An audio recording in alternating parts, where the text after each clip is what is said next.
Assalamualaikum warahmatullahi wabarakatuh. Halo, selamat siang mahasiswa-mahasiswi STI Surakarta tercinta. Oh, Halo Ibu Alfis. halo, waalaikumsalam warahmatullahi wabarakatuh.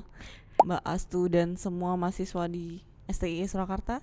Ya, bagaimana kabarnya Ibu Alfis? Alhamdulillah baik, Alhamdulillah, semoga teman-teman di STI Surakarta ini juga juga dalam sehat. keadaan sehat, tetap Ya, semangat untuk menuntut ilmu walaupun kuliah kita dalam masa pandemi pandemi. COVID, walaupun secara online maupun Mm-mm. offline harus tetap semangat. Semangat, semangat, semangat. Ya. Ah, Oke, Ibu Alfis, kita kembali lagi di podcast mata kuliah akuntansi akuntansi manajemen.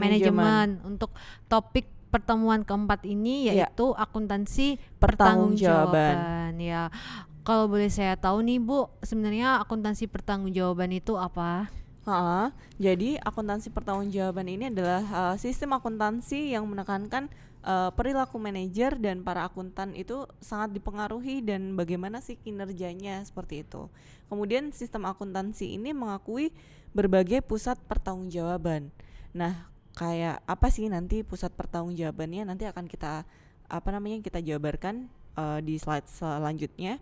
Kemudian uh, dari berbagai pusat tanggung jawab ini pada keseluruhan organisasi ini akan mencerminkan rencana dan tindakan apa aja sih dari setiap pusat pertanggungjawaban itu dengan menetapkan pendapatan atau penghasilan dan biaya tertentu bagi pusat yang memiliki tanggung jawab bersangkutan. Jadi di sini ada beberapa pusat ya Bu ya. Betul. Dan Jadi dia untuk bikin rencana. iya, jadi ada 4 tipe pusat pertanggungjawaban. Yang pertama itu pusat pendapatan, pusat biaya, pusat laba, dan investasi. Jadi ada 4 ya di sini. Betul. Di sini itu nantinya butuh komunikasi, keteladanan, sama motivasi.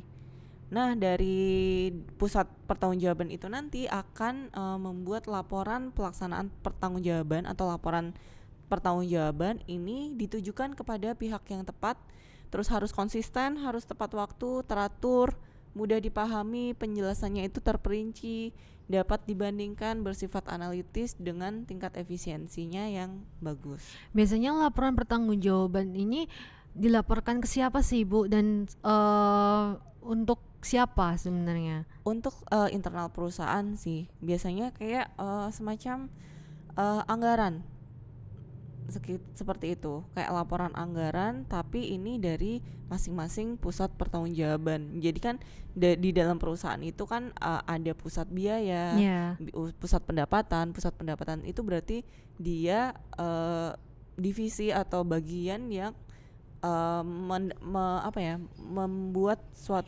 menghasilkan suatu pendapatan bagi perusahaan seperti itu. Kalau biaya berarti di sini dia akan mengeluarkan untuk lebih banyak mengeluarkan biaya yang lebih banyak bagi perusahaan seperti itu. Nah, ini nanti kan dibuat menjadi satu laporan pertanggungjawaban di mana masing-masing itu akan membuat satu laporan yang sifatnya itu terintegrasi gitu. Oh, jadi saling berhubungan berarti ya Bu Iya, antar pusat itu. betul. Jadi nanti ada alokasi biaya di mana alokasi biayanya itu tadi kayak anggaran kan, kayak Iya. meramalkan dampak ekonomis dari keputusan yang dibuat para pengelola organisasi perusahaan, dan ini itu memberikan motivasi bagi pengelola organisasi. Kenapa? Karena dengan alokasi biaya ini kan akan menimbulkan motivasi, kita akan menuju kemana sih perusahaan ini akan mau dibawa kemana. Nah, kemudian ada pengukuran pendapatan atau laba, aktiva dan aset juga, dan penetapan harga. Berarti laporan pertanggungjawaban itu hanya digunakan untuk pihak internal ya Bu? Iya, betul. Nah, di sini untuk faktor pengendalian biayanya itu ada 3 faktor. Ada faktor internal, ada saling ketergantungan dengan departemen lain, dan faktor lingkungan. Kalau faktor internal ini ada produktivitas unit kerja, terus perilaku dari biaya tersebut. Perilaku biaya kita udah bahas di pertemuan tentang konsep biaya. Lalu ada tenaga kerja yang digunakan dan kekerabatan para pekerja. Sedangkan untuk saling ketergantungan dengan departemen lain ini ada keandalan setiap departemen, kerjasama, dan keluasan setiap departemen, fleksibilitas lah seperti itu. Kalau faktor lingkungan ada pangsa pasar, tingkat inflasi, stabilitas politik, dan nilai tukar rupiah. Berarti ada 3 ya faktor pengendalian itu, ada faktor Mm-mm. internal, kemudian ketergantungan sama eksternal. Oke, betul sekali. Nah, ini nih contoh laporan pertanggungjawaban. Untuk perusahaan PT ABCD di sini untuk biaya overheadnya. Nah, di sini kan ada beberapa direksi, ada direksi utama, direksi pemasaran, direksi produksi, direktur keuangan. Kemudian ada yang dianggarkan dan ada jumlah ini kayak jumlah realisasinya gitu. Nah, terus terdapat selisih. Nah, dari direktur produksi ini akan menurunkan laporan pertanggungjawabannya itu dari bukan menurunkan sih, kayak dia berasal dari pertanggungjawaban beberapa manajer yang di bawah direktur produksi. Itu ada manajer produksi, ada manajer bahan baku, ada manajer produk akhir, dan manajer pabrikasi dengan jumlah total itu sebesar 442 juta di sini, kemudian dilaporkan ke direktur produksi seperti itu. Berarti sebenarnya kalau laporan pertanggungjawaban itu biasanya pada perusahaan yang berjenis manufaktur gitu, Bu? Bisa semua perusahaan sih, Bisa biasa semua atau perusahaan. pasti kan ada laporan pertanggungjawaban atas kan tadinya kita sudah membuat anggaran. Iya. Nah, setelah membuat anggaran itu kan kita ada realisasi biaya dan pendapatannya kan. Iya. Nah, realisasi biaya pendapatan ini dibandingkan dengan anggaran yang sudah kita buat. Kemudian ada selisih atau selisihnya ada lebih atau kurang seperti itu. Nah, ini akan menjadikan evaluasi bagi manajer atau bagi direktur seperti itu. Makanya dibuat laporan pertanggungjawaban. Betul sekali. Ini kan buat untuk menentukan keputusan perusahaan ke depannya. Nah, kalau ini dari manajer pabrikasi, ini juga sama sih dengan yang tadi. Kalau manajer pabrikasi itu dia mendapat laporan pertanggungjawaban dari kepala unit kerja, di mana kepala unit kerjanya itu adalah kepala unit perakitan, penyelesaian akhir, pengepakan, seperti itu. Dan ada manajer pabrikasi sendiri. Nah, kemudian itu nanti kan kayak dilaporkan ke tingkat atasnya lagi, seperti itu. Ini sama untuk dari tadi, untuk kepala unit perakitan misalnya, itu dia mendapatkan laporan pertanggungjawaban dari kepala bagiannya yang di bawahnya. Iya, jadi saling berkaitan dari bawah bawah melaporkan ke atas, melaporkan ke atas, lagi. Iya, seperti itu. Dan itu kan misalkan dari beberapa kepala bagian dijadikan satu untuk menjadi satu kepala unit kerja, seperti itu. Iya, satu departemen itu ada beberapa bagian kan. Seperti itu. Nah, ada beberapa analisis penyimpangan dan anggaran fleksibel. Nah, anggaran fleksibel ini kita udah bahas juga di pertemuan kemarin tentang anggaran. Betul. Tujuan utama akuntansi pertanggungjawaban ini adalah pengendalian biaya. Kenapa? Pengendalian biaya ini didasarkan pada tadi perbandingan biaya sesungguhnya dengan biaya yang dianggarkan. Jadi menghubungkan apa yang terjadi dengan apa yang direncanakan. Apakah ada penyimpangan atau tidak? Betul. Nah, di sini anggaran fleksibel itu adalah anggaran yang disesuaikan dengan tingkat aktivitas sesungguhnya, di mana biaya dianggarkan pada aktivitas sesungguhnya itu dapat digunakan untuk menghitung penyimpangan pengeluaran dan kapasitas menganggur. Nah, penyimpangan ini itu juga berguna untuk mengevaluasi kinerja departemen atau pusat biaya. Tadi ada dikatakan aktivitas menganggur ya? Iya. Itu seperti apa, Ibu Alvis? Aktivitas menganggur tuh misalkan ada mesin yang harusnya kapasitasnya misalkan 10.000, nah ternyata masih baru dipakainya setengahnya gitu.